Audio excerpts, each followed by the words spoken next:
Welcome to the Therapy for Black Girls podcast, a weekly conversation about mental health, personal development, and all the small decisions we can make to become the best possible versions of ourselves. I'm your host, Dr. Joy Harden Bradford, a licensed psychologist in Atlanta, Georgia. To get more information, visit the website at therapyforblackgirls.com.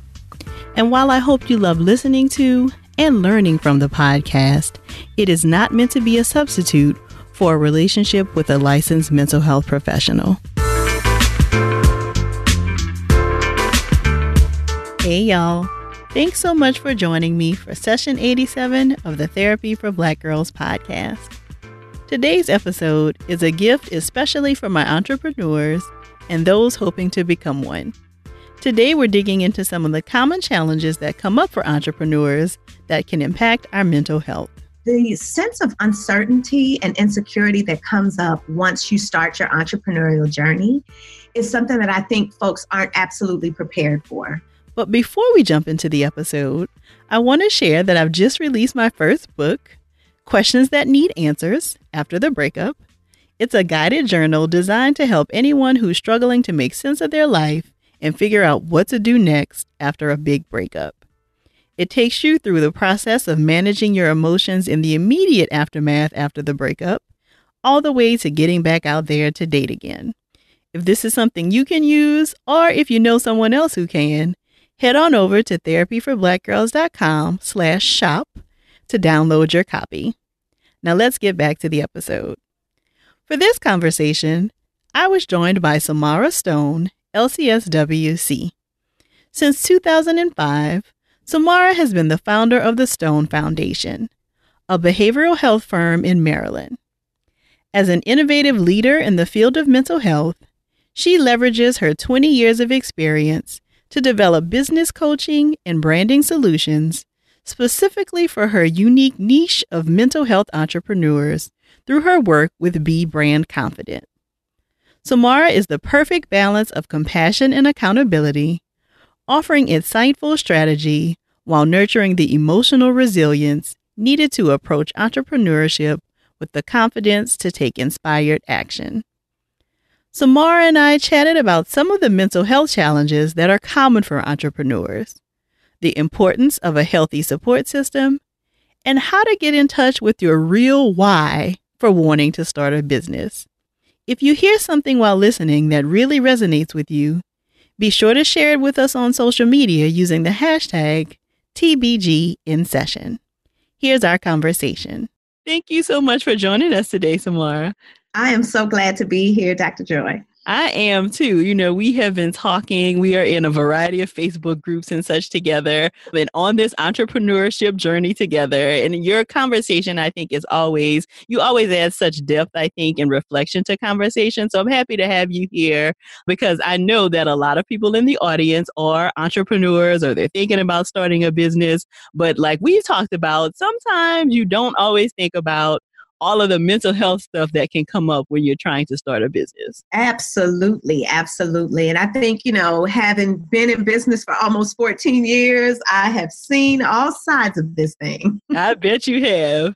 So Can you start by telling us maybe some of the common mental health challenges that often surprise entrepreneurs, like things that they just weren't even expecting that kind of hits them? Yeah. I think really the sense of uncertainty and insecurity that comes up once you start your entrepreneurial journey is something that I think folks aren't absolutely prepared for, right? Once you enter the world of entrepreneurship and you start to create a business for yourself, there are so many decisions that you're going to need to make, not only about how you're going to create your business and what you're going to do, but how to properly fund the business or where to go to market it or how you want to show up. And so all of these things kind of cause you to look at yourself from a real kind of transparent and vulnerable space. And I think if we're not ready for that, that part can be very, very surprising. I think also the sense of anxiety that comes up for folks around this, perfectionism and expectation, really feeling like these ideas that you have for what you want to do in your business, that these things should be manifesting in 90 days. I should have the perfect business that I want to create for myself. And I think that starts to give people a lot of pressure. And I see people struggling through with feeling good enough and wondering whether they have what it takes to be in business, when actually this is kind of a natural process of developing and growing. And I think that piece is surprising to them. So where do you think some of that comes from, Samara? Like, how do you think entrepreneurship itself unnerves some of that in us? It's a few things that I think about. This is an interesting question for me, because I think a part of the problem, when we see what it looks like to be in business, it's through the filter of people that are marketing their business. And so they're showing you their absolute best self. They're giving you this view of the way that they roll and the way that their business is structured and the way that they set things up so that they can kind of attract people to their businesses. But it creates like this artificial perspective of what it actually looks like to be in business for themselves. It kind of glamorizes this entrepreneur lifestyle. And so when folks are thinking about, well, I want financial freedom and I want to be in command of my time and I want to be able to make my own choices and not feel like I have to be beholden to someone else. The lure of that type of freedom, it draws people in, but there's this other side of it that I think that is not well discussed. And so I think the comparison that people have of seeing what folks that are in business for themselves put out there and then what the real experience of it is different. I also think too that when you're working for someone, you can show up in your unique role, whatever that role is, and comfortably own that space. You've got the expertise, you've got the experience, the credentials, whatever, the personality to be able to fill the capacity that you have in the workplace. But suddenly, once you become an entrepreneur, you have to be adept at wearing all those hats. And so you start to see maybe the places where you're not as strong. Maybe there's a lot of accounting stuff that you don't understand, or maybe marketing things you don't understand.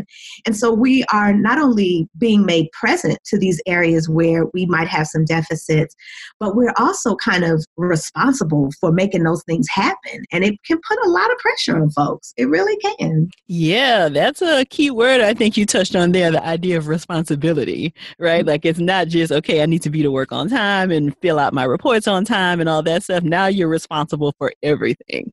Every single thing, even the things that you don't think of as being a part of business, are now a part of your responsibility, right? Right. And so we come to entrepreneurship because we want to maybe do the work. Like there's this book called E-Myth where the woman talks about how great she was at making pies. She loved making pies. The pie making part was great. Well, once she got into the fullness of being in business as a pie maker, it was like, oh, wait, I got to work about marketing demands and I got to figure out how many pies to create to keep this audience satisfied. And right, all of the other moving parts that are not the thing we signed up for. But we don't get to do the thing we love unless we manage the thing that we're responsible for, right? Mm-hmm. That piece, I think, creates a real challenge for people as they're moving in. And I feel like for entrepreneurs, too, it takes a lot of discipline to do the things that you don't want to do, right? But because you've got to be able to do them. There's no supervisor standing over you requiring you to do them. But your business will suffer just like a baby would suffer if you don't take care of it. Your business will suffer if you're not taking care of these elements. And so it can be a lot of pressure to do things you don't like doing. And you're like, wait a minute, I signed up for freedom and flexibility. What you mean I got do some stuff I don't like doing, right? It's like, yeah, you do. Exactly. So you touched on this a little bit, but I think that this is not something that I often hear discussed when we're talking about entrepreneurship, this whole idea of decision fatigue, because of all the decisions we have to make. Can you talk more about that and like some strategies for managing some of that? Oh my God. Okay. So Dr. Joy, the first thing to understand is that some of the decisions you just have to make in order to be in business for yourself. And because we're ill-equipped, we don't understand the lay of the land. How do you decide from options when you don't understand the implications of the stuff you're trying to consider? You don't even know enough to make a wise choice. So then you're in this rabbit hole of trying to find information to inform your decisions. And that's a whole nother kind of thing that starts to occur. I think the other piece around decision fatigue is being able to commit to a consistent course of action. So you might have an idea of something that you want to do. And as you get started on trying to implement that idea, you find yourself getting pieces of information from all of these sources, and it kind of spins your head, thinking of all these different ways to approach it. You can Google something like how to grow a Facebook community and get hundreds of different perspectives, trying to sort through all of that and figure out, well, what's the right fit for me? What actions do I need to take to really get some results is difficult. And this is one of the reasons I'm so passionate about branding and doing the personal development side when it comes to being in business for yourself.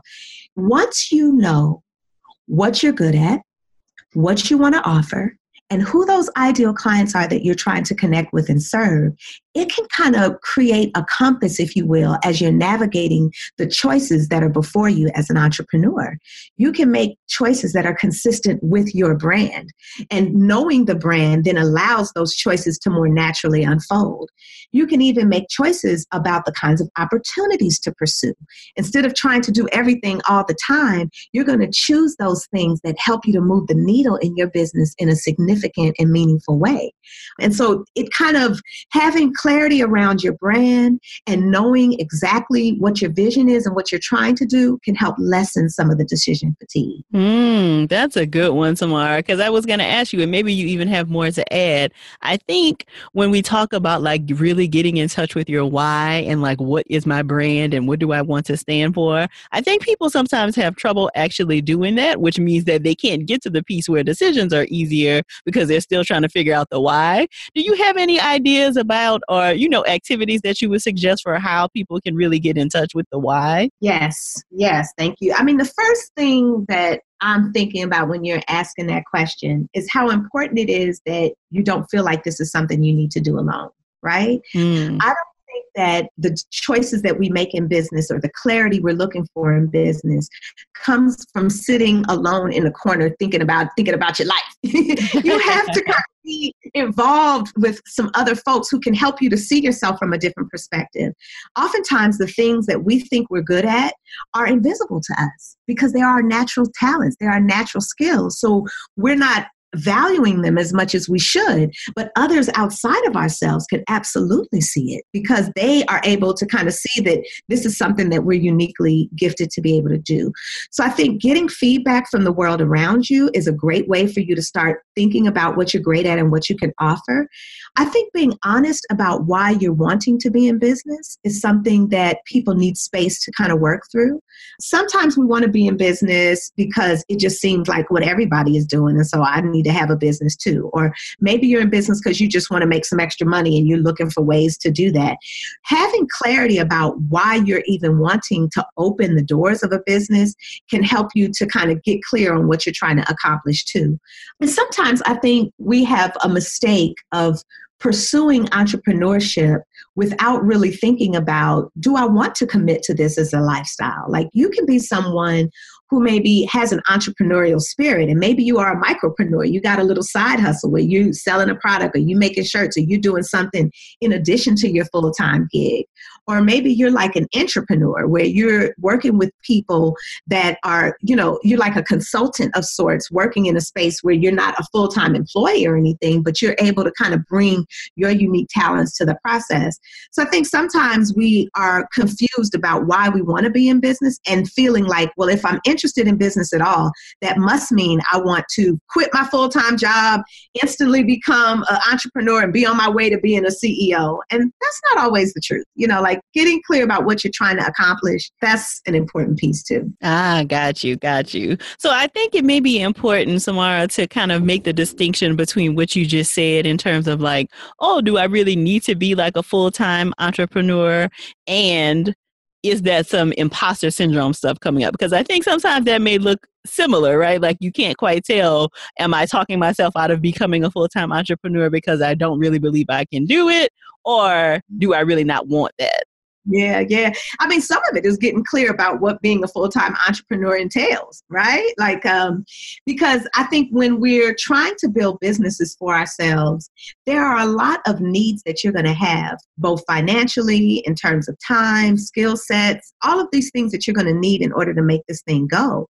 And it could very well be that a part of you feels like I can't do it and you've never tried.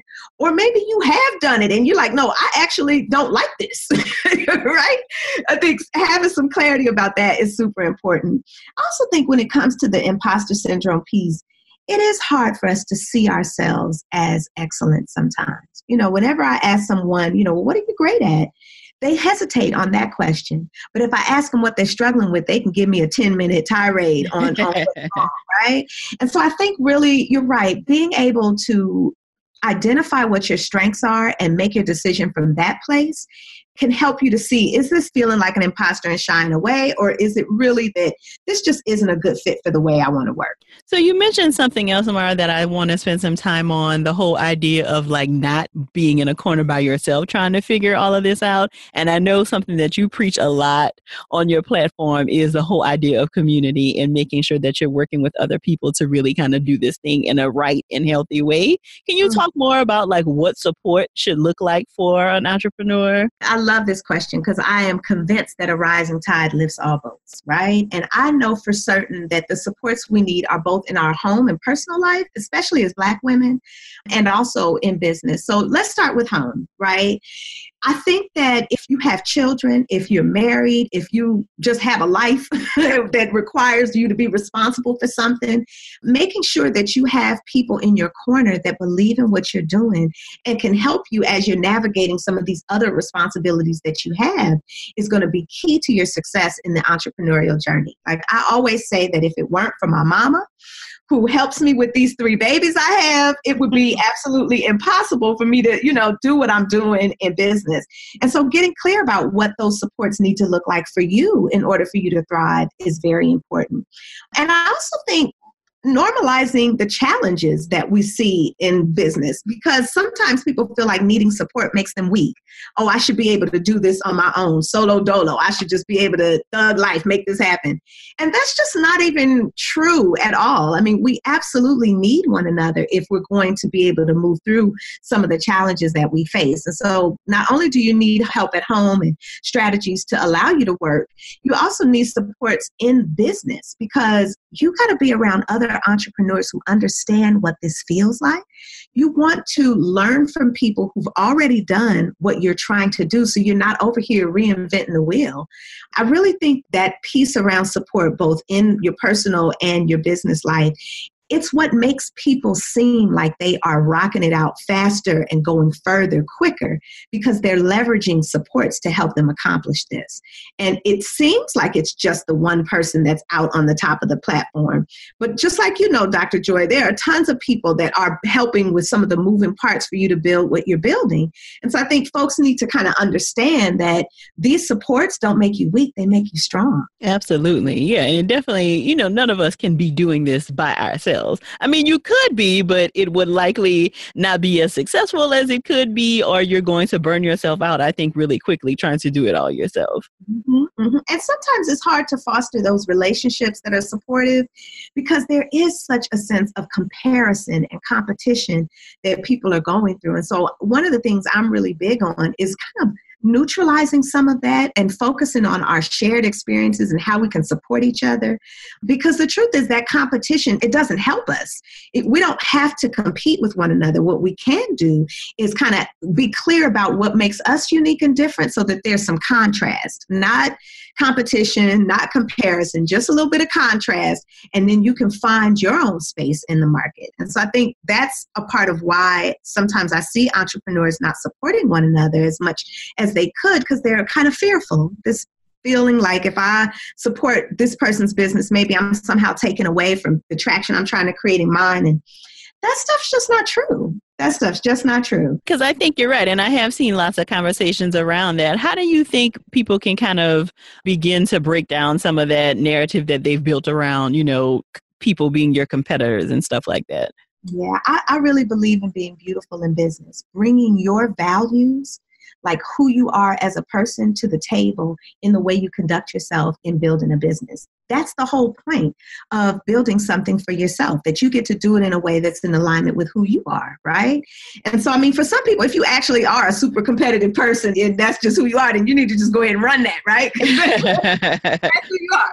But, if you're someone who maybe is more focused on, doing something quality. I know for me, I'm all about creating meaningful brands and building businesses that are on purpose, where people are doing something that they're really proud of and they feel good about. And so if you're able to really focus on that and then celebrate the accomplishments of a sister that you see doing something awesome, it kind of creates that spirit of goodwill that we're wanting to generate in a community.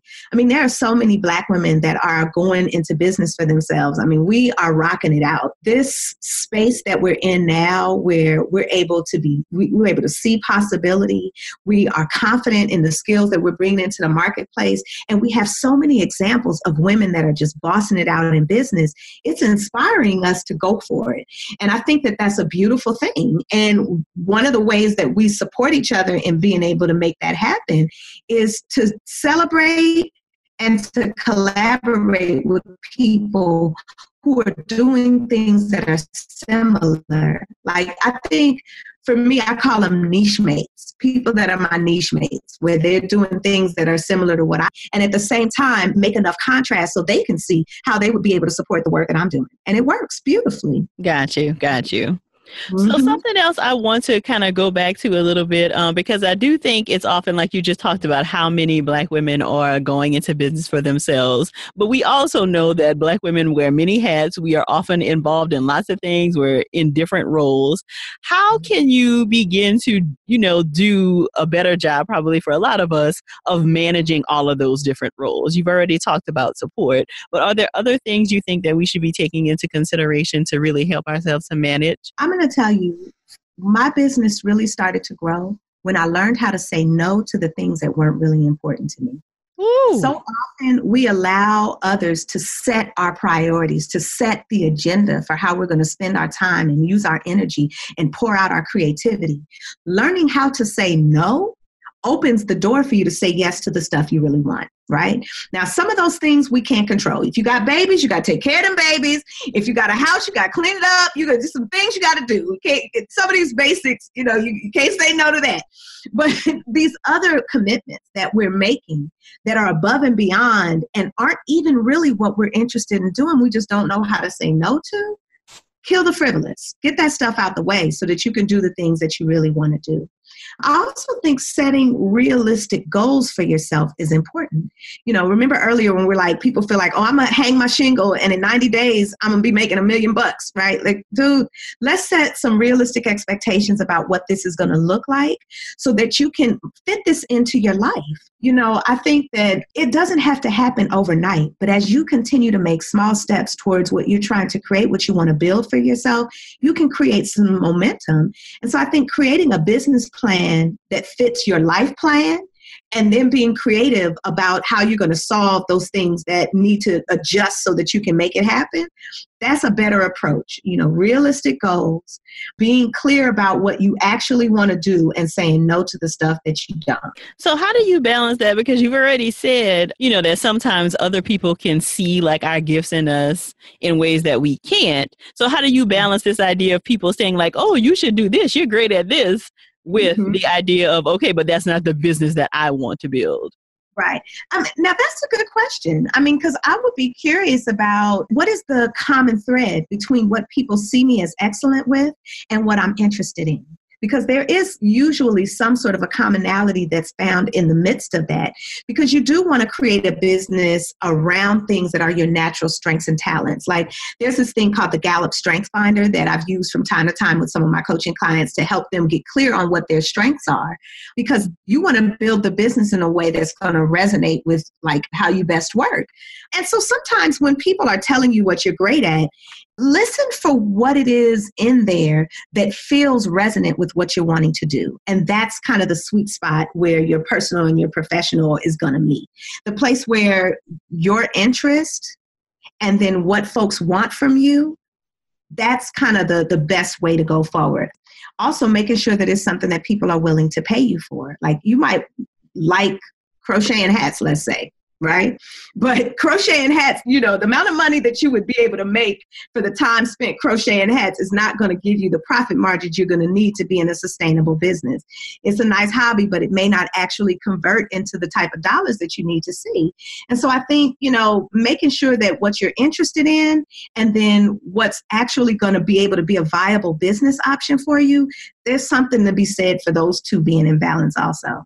So, Samara, something else that I have been thinking about, just kind of thinking about like some of the mental health issues that impact entrepreneurs. And I think I see it a lot, you know, just again, like in observing Facebook groups or just paying attention online, you can really tell that some business owners are struggling with things that are likely coming out in their businesses, maybe in the way of like customer service or, you know, in other ways that they may not recognize. Do you have any suggestions for that? Or can you speak to, you know, why it may be important for us to, as business owners to really be paying attention to, like maybe we do need to talk with the therapist about some things? There are so many highs and lows that come at you as you're moving through business. I mean, the range of emotions that you're going to experience from being excited to then being disappointed to then being anxious to the financial inconsistencies, like all of this range of feelings that you're going to move through. I have seen people really develop a sort of depression and anxiety as a result of their experience in the entrepreneurial life. And I feel like that there's a need to create resilience for us so that we can manage this emotional space of entrepreneurship with excellence. And some of it is just being aware that this is going to happen for everyone. I can't emphasize that point enough. You know, like, part of being in business is failing, messing up, making mistakes, getting it wrong. And so if we have those experiences and we then become so anxious about not getting it wrong the next time that we're afraid to try, can you see how that just, you know, sucks the life out of your business? And so you really want to know that this is a part of the journey. These emotional highs and lows, that is part and parcel of what this is going to look like. And then I think to address it is being able to talk honestly with at least one person. At least one person that you can say, this is what I'm going through, this is what I'm experiencing. And I think that's where therapists can be very helpful, because even if the therapist is not herself an entrepreneur, they can recognize the emotional arc that you're going through with this entrepreneurial trauma, right? Because every time something happens in your business, it can be a sort of traumatization. If you had a certain expectation or the way you wanted things to go and then it doesn't, helping you to process that disappointment in a healthy way and then be resilient enough to try again, that's a role that both good friends and therapists can play. I love that. I love that. You know what else too? I think that I have always been someone that journals, like from the very beginning when I launched my business, and I was 5 months pregnant when I opened my business. It was kind of crazy how all that started happening. But I remember feeling so out of sorts, like there was so much I didn't know. And there were so many things I was trying to figure out quickly to get this thing going. And I started journaling. Like I would write about my feelings. And then over the years, as I would go back, I can recognize the patterns in the emotional experience. So although the situation might change, the emotional experience of growing a business remains the same. So making your first $1,000 in business to getting to making $1 million in business, it's going to take you on a similar emotional arc. Although the game gets more complex, it's still the same game. So you can learn how to be resilient by using some of the same strategies that work, you know, to help you manage your emotions when it was small. Keep using those same strategies to manage your emotions as it gets bigger. Got it. And something else you mentioned, again, kind of going back to Facebook, like you made a post a couple of weeks ago about the fact that a lot of us are experiencing stress related to starting our businesses because there's no real blueprint for the kinds of businesses we're building, right? I mean, you know, I think there's a blueprint for like if you want to have a fast food franchise or if you want to do certain things, you know, but even for myself, like building a business around like a podcast and a directory and all of these things, like it does feel very much like, okay, who can help me to figure out what I'm doing here? Right?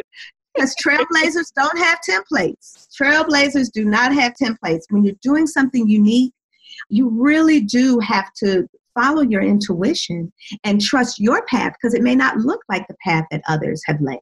One of the things I remember hearing from Oprah years ago, she was talking about how initially she felt herself to be in competition with the Donahue show, right? Now, I'm really dating myself back in the 80s. But, she really felt herself to be in competition. And she said it wasn't until she stopped focusing on him and just started paying attention to running her own race that she started to find the kind of success that she was hoping to accomplish. And so I really think that as a business owner, you have the beautiful responsibility of creating something that is unique and specific to who you are and what you want to do. And it is disconcerting at times because you don't have the certainty to know that every choice you're making is the right one. But what you can trust is that if you continue to move forward in a way that's in alignment with your values, in a way that's in alignment with the vision that you have for what you're wanting to do, that you're going to keep getting closer and closer and closer to this vision for the business that you are building. And I think, treating your business, love her. Love that business because she's growing right alongside you. She's maturing you as she's maturing. And so I oftentimes have a relationship with my business where I try to respect the things that she's capable of, as she got stronger and stronger. The first business I had was a private practice.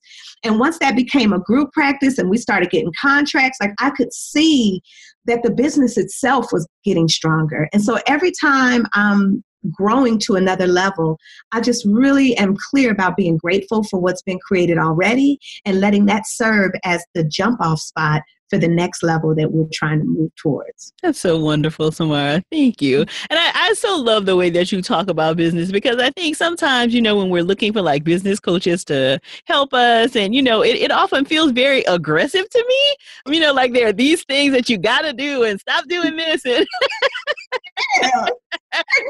Right. Yeah. And it doesn't have to be that. I feel like you have given us a very different framework for how you can actually grow for yourself and grow your business in a way that really fits for you.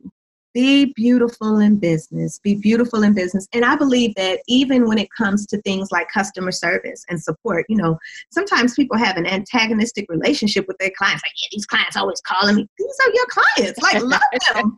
I understand it's frustrating, but build some systems in your customer service so that, you're not overwhelmed with the continual, issues that people are having.